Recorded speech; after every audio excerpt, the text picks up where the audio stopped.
In this video, I'm going to be talking about how hard inquiries affect your credit score. As a matter of fact, I'm going to be going over 3 to maybe 4 things that you may not know about hard inquiries and how this affects your score. But before we get started, I have a quick message.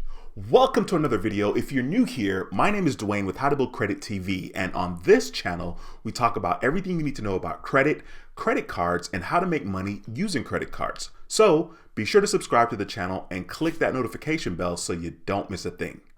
Okay, so when it comes to hard inquiries, there is probably a bunch of information out there that a lot of people just may not be aware of, or just plain out have the wrong information or the wrong idea when it comes to hard inquiries.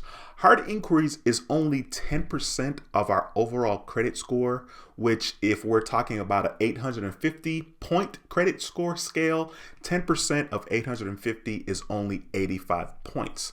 So it's really not that big of a chunk of our credit score. But the thing is, when you get hard inquiries, you don't only just affect that one portion of your score, which is 10%, hard inquiries or a new account. You actually affect a couple of different categories in your credit score. So initially, like I said, when you get your hard inquiry, of course, you're going to be affecting your average age of credit as well. So your average age of credit is worth 15% of our overall credit score. And if that's based on a 850 scoring model, that is actually 127.5 points. So with those two things alone, when you apply for credit and you're applying for new credit, no wonder your credit score can sometimes take a plunge, because if you think about it, you have 85 points, which comes from hard inquiries. Of course, when you apply for something, your score should not drop 85 points, right?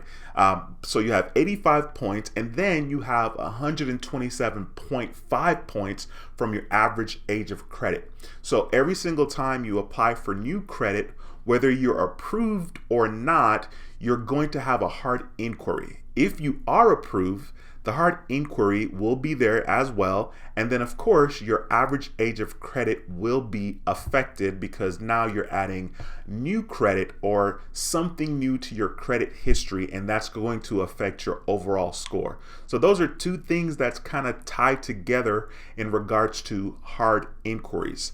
Now, the next thing about hard inquiries is that some banks or lenders are hard inquiry sensitive. There have been times where I have applied for credit cards, even though my credit score was pretty freaking high, and I did not get approved for that particular credit card because I had too many inquiries. So a lot of you guys watching may know about Chase and the fact that they have a 524 rule. And the 524 rule simply refers to having 5 inquiries, hard inquiries, in the last 24 months. So supposedly, if you have 5 inquiries in the last 24 months, you're automatically going to be denied for a Chase credit card. Now, of course, there are some workarounds with Chase and kind of getting past that 524 rule, but there are rules out there that certain banks have, such as Chase.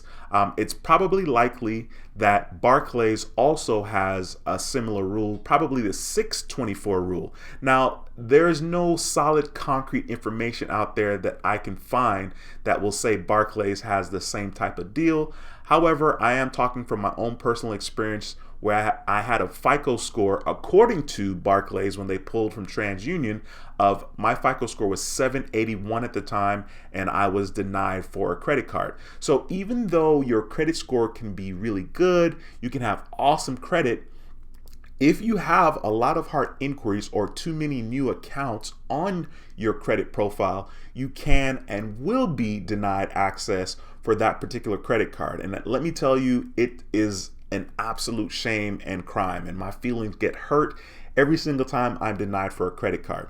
So even though a lot of people may not know the severity of hard inquiries, this is something that is very, very important. And most of the time, a hard inquiry will take anywhere from, I'll just say, up to 2 years to come off of your credit report. It doesn't have to take 2 years, but it can, especially if you're sitting there and you're just going to let it fall off organically, like I like to do. Of course, there are ways that you can get your hard inquiries removed off of your credit report, but there shouldn't be a reason to remove a hard inquiry that you've been approved for that particular inquiry. So if I apply for a card from American Express and I was approved for that credit card from American Express, of course, it's not going to be to my benefit to remove that hard inquiry for American Express because I have that particular card. Now, a hard inquiry that you get from a card that you are denied for, it does make sense to remove that.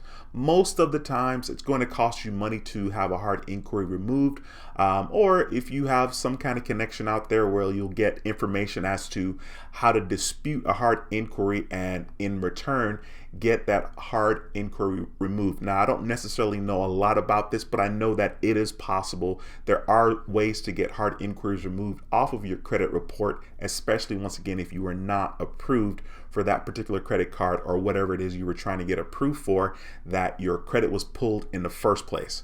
Now, another thing that is interesting about hard inquiries is the fact that if you have a lot of inquiries, you're going to look insanely risky to lenders, and lenders do not like to lend money to people or credit cards, give credit card limits and approval to people that have a lot of inquiries. So even though my credit score, like I said earlier, is high, it's very, very possible with an 800 credit score, you can have a perfect credit score, 850. Let's say you had a perfect credit score. You can still be denied for credit because you have too many inquiries. And from the lender's perspective, when someone has a lot of inquiries, they come across as risky. You know, they're wondering, why is this person, why do they have so many inquiries for credit or for loan in the past? What are they trying to do? And so they flag you as someone that's risky, and for that reason alone, they will not extend credit to you. Now, what you can do if you have a lot of hard inquiries is you can absolutely just sit still and wait for it to fall off if you don't have money. And certainly if you don't have the knowledge, then you have to just do the time anyway. You just have to wait for those inquiries to fall off. What you can do to kind of see when the inquiry can fall off of your credit report is you could download apps like Credit Karma, Credit Sesame, Nerd Wallet, Wallet Hub.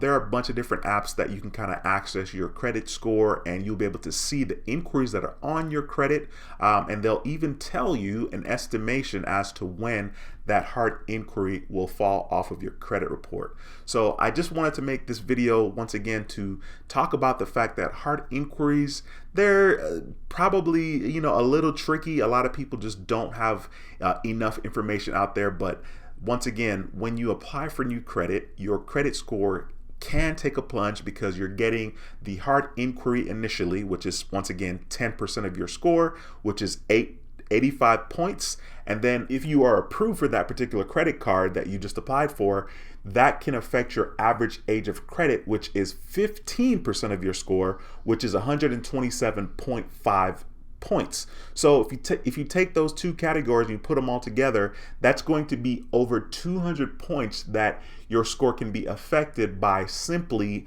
applying for a credit card or applying for a loan, because you're going to get a hard inquiry. And if you're approved, not only will it affect your hard inquiry, it will affect your average age of credit as well. Anyway, guys, that's pretty much it for this video. I wanted to, like I said, just kind of give some information about hard inquiries out there, just because, you know, there's a lot of people that just don't know how this works and how this affects your credit and wonder why did my credit score go down 70 points? Well, in this scenario of getting the hard inquiry as well as influence your average age of credit, that is why your credit score can drop up to 70 points, which is a lot, okay? But normally your score comes back up. All right, once again, that's pretty much it for this video. If you liked the video, please be sure to give it a thumbs up. It helps the channel tremendously. Feel free to share this video with friends and families or anyone that benefits from watching this video. We also do live streams on this channel, How to Build Credit TV, on Mondays, 7 p.m. Central. So feel free to stop by the live stream and have your questions answered live. Once again, my name is Dwayne with How to Build Credit TV, and I approve this video. I'll see you in the next video. Until next time, take care and be blessed. Peace.